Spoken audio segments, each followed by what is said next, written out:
guys.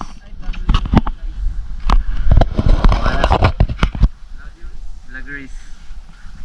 Boss Ronald. Boss Jay.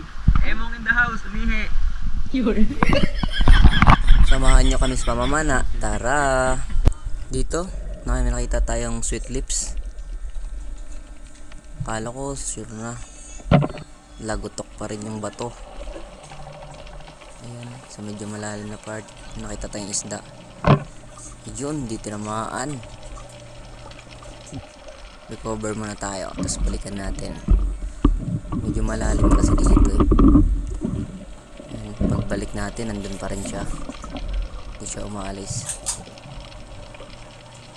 Ayan na.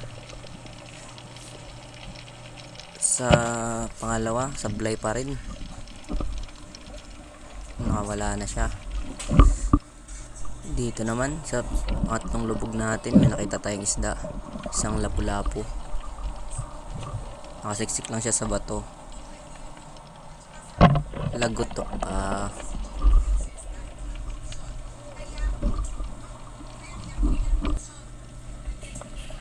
Dito naman may alimango.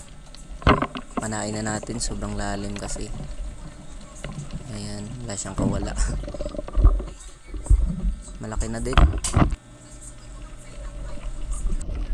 Dito naman, sisid tayo. May nakita tayong isda. Tinamaan. Nagutok. Agoy, sarap sa sabaw to. Linaw na naman ang sabaw. Dito naman may nakita tayong isda. Medyo malalim na din. Nakahiga lang siya, sarap ng tulog niya. Wow! Agoy, lagotok. Hanap pa tayo. Dito naman may napana yung kasama natin na si Master Ronald. Isang manitis o timbungan. Malaki na din. Palinaw ng sabaw. Master Ronald.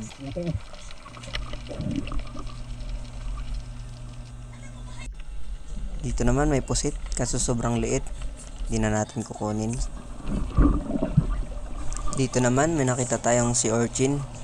Malaki, kukunin sana natin kasi wala tayong isda. Kaso wag na lang, baka matinik tayo. Dito naman, tamang silip lang sa ilalim. Hanap tayo. Wala talaga tayong makitang isda. Sobrang labo.